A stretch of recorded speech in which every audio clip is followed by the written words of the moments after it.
Dans l'ombre épaisse d'une nuit d'orage en Provence, où le tonnerre rugit comme un cri étouffé du cœur, Sophie sentit le monde basculer. Ses lèvres effleurèrent celles de Claire, sa belle-sœur, dans un baiser volé qui n'était plus un accident, mais une explosion longtemps contenue.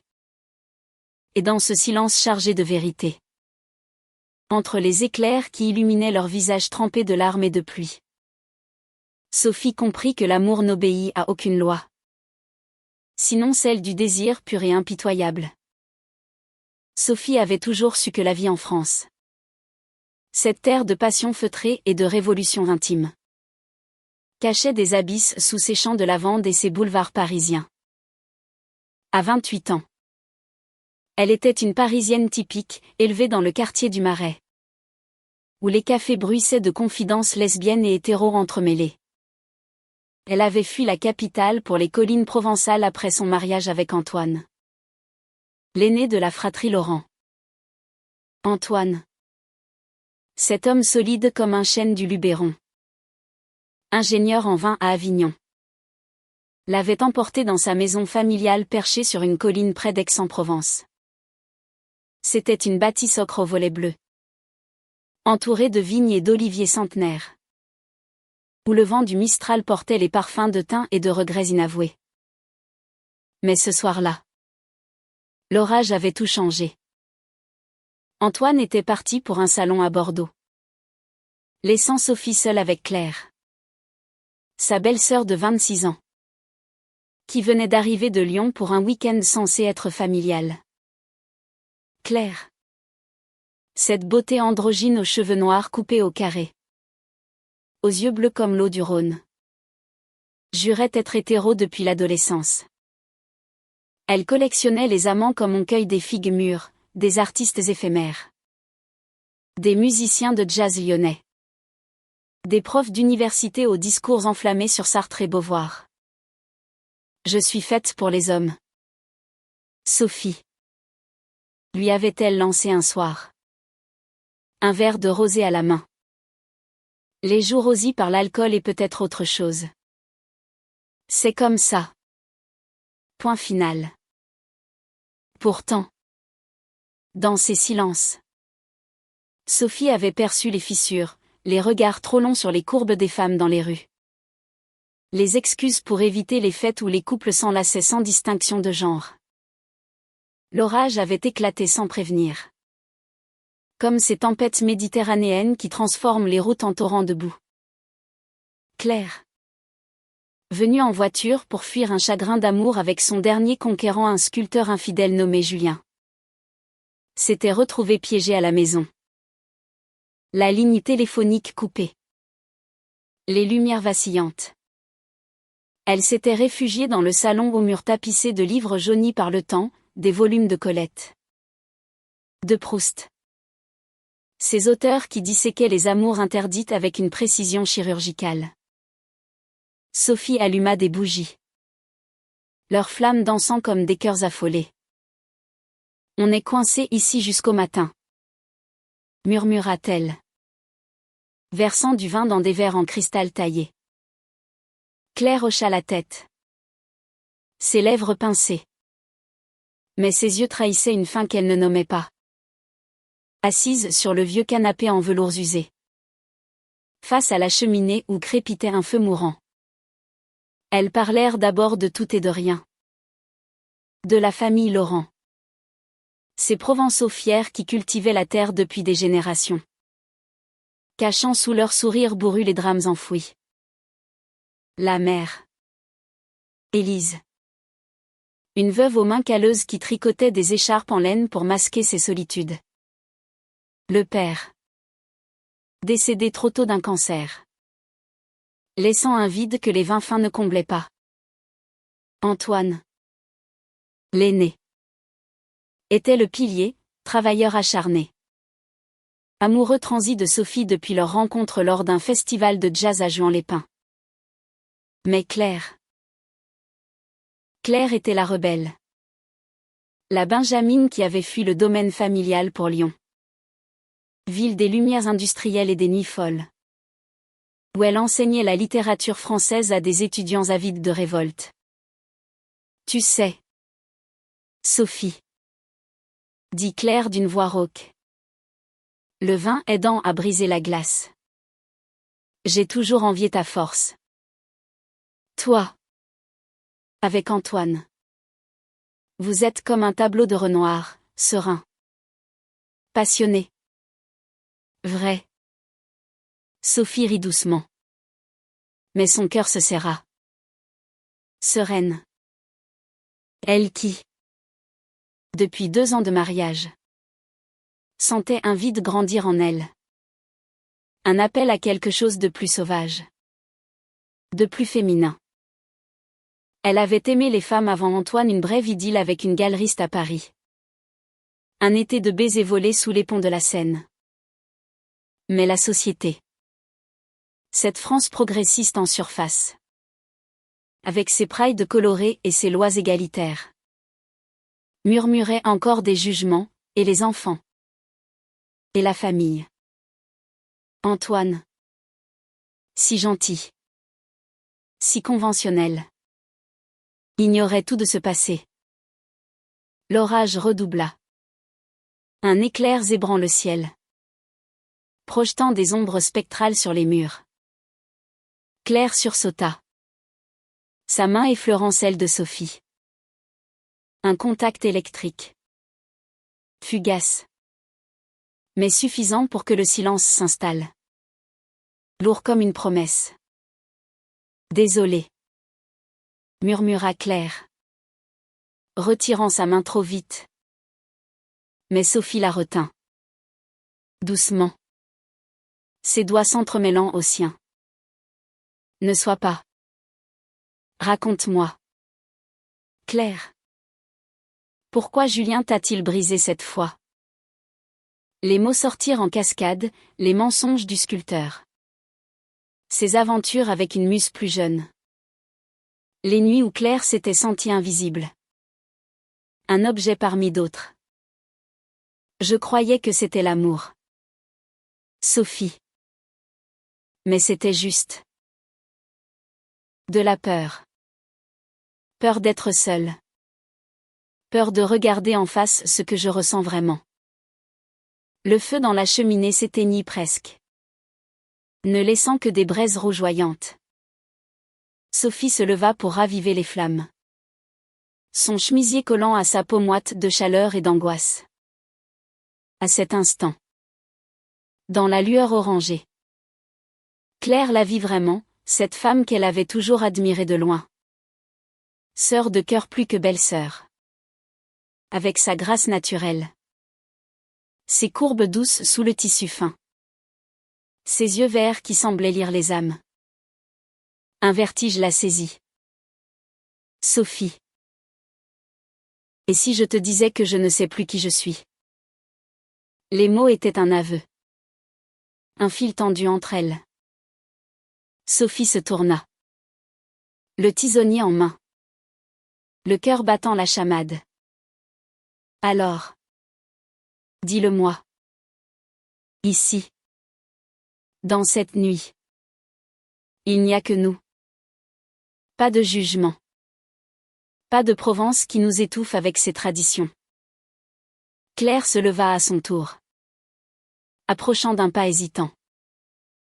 L'air était chargé d'électricité. Pas seulement celle de l'orage dehors. Leurs souffles se mêlèrent. Et dans ce silence. La vérité affleura, un regard. Un tremblement de lèvres. Une main qui glissa sur une joue. Le baiser vint comme une vague. Inévitable. Les lèvres de Claire se posant sur celles de Sophie avec une urgence désespérée. Douce. Chaude. Salée de larmes. Sophie répondit. Ses bras enlaçant la taille fine de Claire. Tirant son corps contre le sien. Le monde s'effaça, plus d'Antoine. Plus de famille. Plus de serments d'hétérosexualité. Seulement elle. 2 âmes françaises perdues dans la tempête. découvrant que l'amour est un feu qui consume les mensonges. Mais le drame ne s'arrêtait pas là. Car au matin, quand l'orage céda la place à un soleil timide filtrant à travers les volets, la réalité frappa comme un coup de Mistral. Claire s'éveilla la première.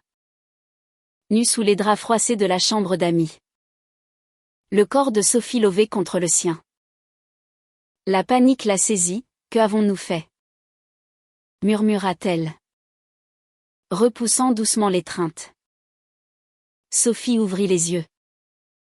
Encore imprégnée du rêve éveillé de la nuit. Mais vit l'horreur dans le regard de Claire. C'était réel. Claire. Et c'était beau. Mais Claire se leva d'un bond. Enfilant ses vêtements à la hâte. Les joues en feu. Non. Sophie. Je suis hétéro. Je l'ai toujours été. C'était l'orage. Le vin. La solitude. Rien de plus. Le silence revint. Mais cette fois, il hurlait. Sophie. Blessée. Tenta de la retenir, regarde-toi. Claire. Tu mens à qui? À moi. À toi-même. Les mots ricochèrent comme des éclats de verre. Claire s'enfuit vers la cuisine. Préparant un café tremblant. Évitant le regard de sa belle-sœur. Dehors. La Provence s'éveillait, les cigales reprenaient leur chant lancinant. Les vignes goûtaient encore de pluie. Indifférente au cœur brisé. Sophie la suivit. Le poids de la nuit sur les épaules. Parle-moi. Ne fuis pas comme avec Julien. Claire se tourna. Les yeux emplis de larmes, parce que si je parle, tout s'effondre. Ma famille. Mon travail. Ma vie à Lyon. Et toi? Toi avec Antoine. Comment pourrions-nous? La journée s'étira en une torture exquise. Elles déjeunèrent en silence. Des tomates du jardin arrosées d'huile d'olive. Du pain croustillant de la boulangerie d'Aix. Chaque bouchée était un mensonge avalé. Sophie. Architecte freelance spécialisée en restauration provençale. Essaya de ramener la conversation à des banalités, les projets pour rénover la vieille chapelle du village. Les fêtes de la lavande à venir. Mais Claire, professeur de littérature, ne pouvait s'empêcher de citer des vers de Verlaine, il pleure dans mon cœur comme il pleut sur la ville. La poésie. Cette arme française par excellence. Trahissait son tumulte intérieur. L'après-midi. Elles sortirent marcher dans les collines. Sous un ciel encore chargé de nuages. Le sentier serpentait entre les murets de pierres sèches. Où des chèvres paissaient paresseusement. L'air embaumait la terre humide. Et pour un instant, la tension s'apaisa. Claire confia ses doutes d'enfance, élevée dans cette même maison par Élise. Une mère traditionnaliste qui rêvait de gendre solide. Elle avait appris à enterrer ses curiosités. À l'école à Avignon. Un baiser expérimental avec une camarade lors d'une sortie au Palais des Papes avait été balayé d'un « c'est une phase ». Ma fille. À Lyon. L'université avait ouvert des horizons. Mais la peur l'avait clouée à des amours masculins superficiels. Je suis comme ces héroïnes de Gide. Avoua-t-elle enfin. Piégée entre le devoir et le désir. Sophie l'écouta. Le cœur serré.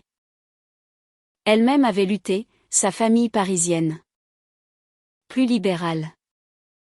Avait accepté son passé lesbien avec un haussement d'épaule typiquement français, c'est la vie. Ma chérie. Mais le mariage avec Antoine avait été un compromis.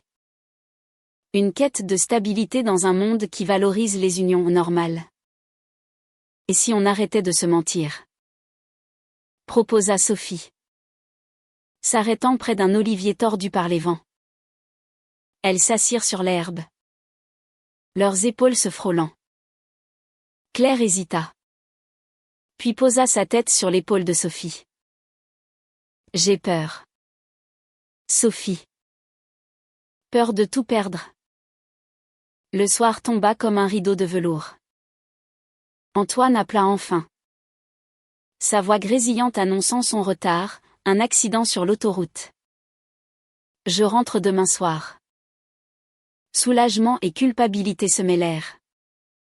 Elles dînèrent sur la terrasse, sous les étoiles naissantes. Un plateau de fromage et de fruits. Du vin rouge corsé du domaine voisin. La conversation glissa vers l'intime, les livres qui les avaient formés. Les films de François Ozon qui disséquaient les amours queer avec une élégance cruelle. Claire rit pour la première fois. Un son cristallin, tu te souviens de « Sous le sable » ? Cette disparition qui laisse un vide. C'est moi. Ça. Sophie sourit, sa main couvrant celle de Claire sur la table. Alors, remplissons le vide ensemble. Mais le drama familial frappa à la porte sous la forme d'Élise, la mère de Claire et Antoine.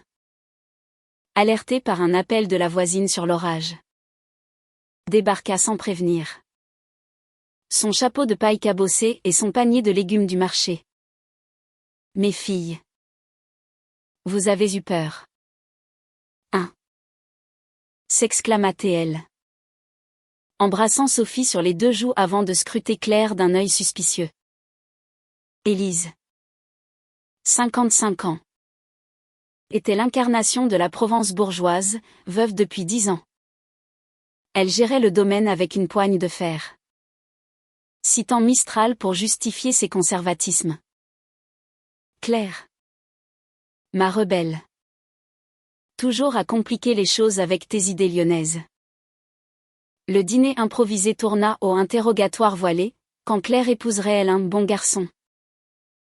Pourquoi ces regards fuyants?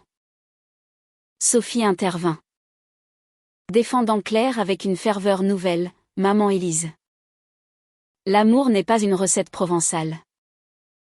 C'est un feu qu'on allume ou qu'on étouffe. Élise haussa les sourcils. Mais un éclat de compréhension passa dans ses yeux fatigués. Plus tard, seule avec Sophie dans la cuisine, elle murmura, protège-la. Ma grande. J'ai toujours su qu'elle était différente. Comme son père, qui cachait ses poèmes d'amour à des amis d'enfance. Le secret de famille. Ce poison lent des lignées françaises se fissurait un peu. La nuit suivante, sans orage pour excuse, Claire revint dans la chambre de Sophie. Je ne peux plus nier, chuchota-t-elle, glissant sous les draps. Leurs corps s'entrelacèrent avec une tendresse nouvelle, explorant les contours interdits, la courbe d'une hanche, le goût salé d'une peau. Les murmures en français ancien. Poétique. Je t'aime. Claire. Souffla Sophie. Et Claire répondit d'une voix brisée, moi aussi. Depuis le premier jour. L'aube les trouva enlacés. Le soleil provençal caressant leurs visages apaisés. Pourtant, le drame s'amplifia. Antoine rentra. Avait fatigué. Portant des nouvelles amères, le salon avait été un fiasco. Les vins du domaine menacés par une crise économique. Il embrassa Sophie avec une passion possessive, ignorant la distance nouvelle dans ses yeux. Claire, feignant la normalité, aida à décharger les caisses. Mais un regard croisé avec Sophie suffit à allumer l'étincelle. Le soir, autour de la table, La tension monta, Antoine, sentant l'air vicié, lança une pique. Claire, tu sembles changer. Ton dernier amant t'a vraiment secoué. Claire blêmit. Et Sophie, protégeant l'innocence, changea de sujet. Mais la nuit, dans le lit conjugal, Sophie se tourna et se retourna, hantée par le corps de Claire. Les jours suivants furent un tourbillon de mensonges et de passions volées. Tandis que Sophie et Antoine visitaient les caves d'Avignon pour relancer les affaires, Claire errait dans les marchés d'Aix, achetant des herbes et des tissus. Son esprit ailleurs. Elles se rencontraient en secret, un pique-nique caché dans une calanque près de Cassis, où les vagues chantaient leurs amours naissantes. Une nuit dans un hôtel anonyme à Marseille. Ville cosmopolite où les identités se fondent dans le port animé. C'est comme dans Call Me By Your Name, plaisanta Claire, citant le film tourné en Italie voisine. Mais Sophie secoua la tête, non. C'est plus cru. Plus français, du désir pur. Sans filtre hollywoodien. Mais la vérité, comme un vin qui fermente, ne pouvait rester contenue. Élise, avec son intuition de mère provençale, confronta Claire lors d'une promenade au bord de la Durance. Ma fille, je te vois souffrir. Est-ce Sophie? Claire s'effondra en larmes, avouant tout, les nuits, les baisers, l'amour qui la consumait. Élise l'étreignit, murmurant, l'amour est comme l'huile d'olive, il faut le presser pour en extraire l'essence. Ton père l'aurait compris. Ce pardon maternel, teinté de mélancolie, libéra Claire. Elle décida de parler à Antoine. La confrontation eut lieu un soir d'automne, sous les platanes jaunissants d'Aix. Antoine, averti par un appel d'Élise, viens. Mon fils, la famille a besoin de toi. Trouva Claire et Sophie assises sur un banc du cours Mirabeau. Les mots tombèrent comme des feuilles mortes, Antoine. Nous. Sophie et moi. Nous nous aimons. Le choc le figea. Son visage virant au gris. Ma femme. Ma sœur. Hurla-t-il. La voix brisée par la trahison. Les passants. Ces aixois élégants en manteau de laine jetèrent des regards discrets.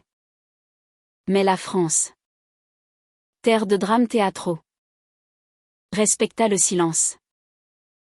Antoine s'effondra. Non en colère, mais en chagrin pur. J'ai tout donné pour cette famille, sanglota Théil. Et voilà que l'amour me la vole.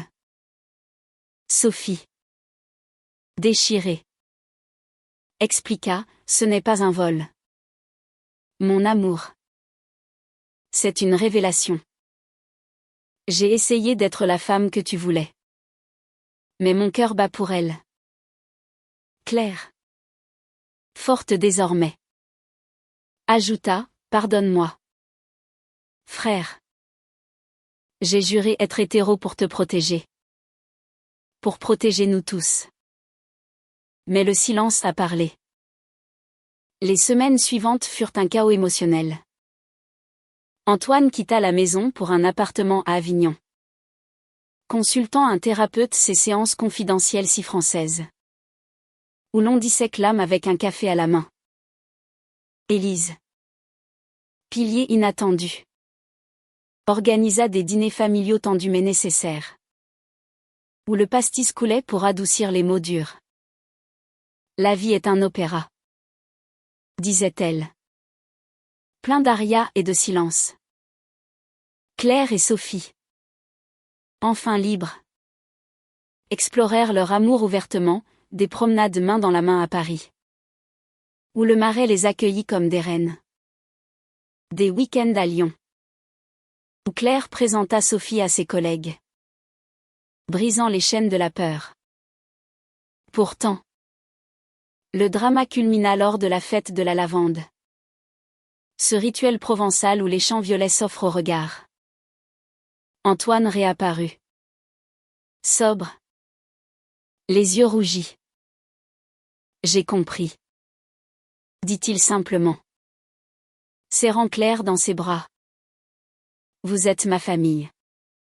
Quoi qu'il arrive. Le pardon.